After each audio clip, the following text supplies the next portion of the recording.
एक अच्छी आदत डालने और उसे अपने शारीरिक तथा मानसिक संरचना में सम्मिलित करने के लिए सर्वप्रथम एक दृढ़ संकल्प से आरंभ करना चाहिए। अस्थिर तथा ढुलमुल भाव ऐसी मन स्थिति के द्योतक हैं जिसमें अनुशासन का नितांत अभाव है। असंयमित मन की शक्तियाँ अनेक दिशाओं में बिखरकर बर्बाद हो जाती है। अस्थिर मन का व्यक्ति कोई भी उत्तम उपलब्धि हासिल नहीं कर सकता। छोटे बड़े सभी कार्य एकाग्रता का व्यवस्थित रूप से किए जाने पर ही मनुष्य में निपुणता और सहज भाव से सब कुछ करने की क्षमता आती है। एक कुशल साइकिल चलाने वाले को देखो। साइकिल चलाते हुए ही वह मित्रों से बातें कर सकता है तथा अपने चारों ओर की सुरम्य दृश्यावली का आनंद भी ले सकता है और वह बिना किसी भय, उलझन या चिंता के अन्य वाहनों तथा पैदल चलने वालों को बचाते हुए निकल जाता है। रुकने की जरूरत होने पर ब्रेक मानो स्वतः ही लग जाते हैं।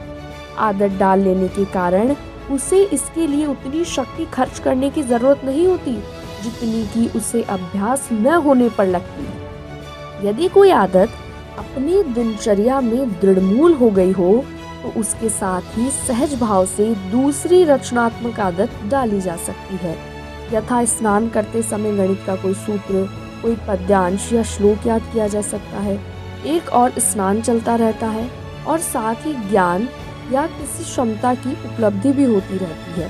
किसी उपयोगी क्षमता को प्राप्त करने हेतु सतत अभ्यास शुरू करने के प्रत्येक अवसर का उपयोग करने के प्रति हमें सचेत रहना होगा। हमें सावधानी पूर्वक स्थान तथा समय की ऐसी परिस्थितियां बनानी होंगी जो प्रभावी रूप से हमें लापरवाही या अनिश्चय के गड्ढे में गिरने से रोक सके। संक्षेप में, तुम्हें अपने व्यक्तिगत गुणों में विकास के संकल्प या निश्चय की रक्षा के प्रत्येक अवसर का उपयोग करना होगा। केवल तभी तुम संकल्प को तोड़ने वाले प्रलोभनों से बच सकोगे।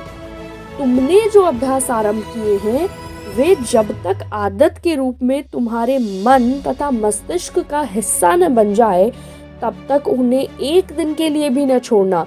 यदि एक दिन के लिए भी अभ्यास को छोड़ दिया जाए तो अगले दिन उसे टालने के लिए तुम्हारा मन कोई नया बहाना ढूंढ ही लेगा। श्री प्रकाश पादुकोण बैडमिंटन के एक प्रसिद्ध खिलाड़ी हुए हैं। खेल में उत्कृष्टता लाने के लिए उनके निरंतर अभ्यास और उनकी महत्वपूर्ण उपलब्धियों से प्रेरित होकर अनेक युवकों ने नियमित बैडमिंटन अभ्यास करने का संकल्प लेकर नगर के विभिन्न भागों में बैडमिंटन क्लब बनाए।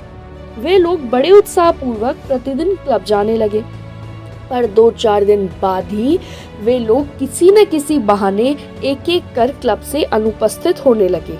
महीने भर में ही उन युवकों के उत्साह के साथ ही सारे क्लब भी लुप्त हो गए। प्रकाश पादुकोण ने काफी वर्ष अभ्यास किया था, पर उनके छद्म अनुयायी कुछ दिन भी लगातार अभ्यास नहीं कर सके। हमें सफलता के लक्ष्य तक पहुंचने के लिए केवल इच्छा या क्षणिक उत्साह ही यथेष्ट नहीं है। नियमित अभ्यास के कष्ट से बचने के लिए मन एक न एक बहाना ढूंढ ही लेगा। दीर्घकाल तक लगन तथा धैर्य पूर्वक किया गया अभ्यास ही हमारी इच्छा को नियमों के अनुकूल ढाल सकता है।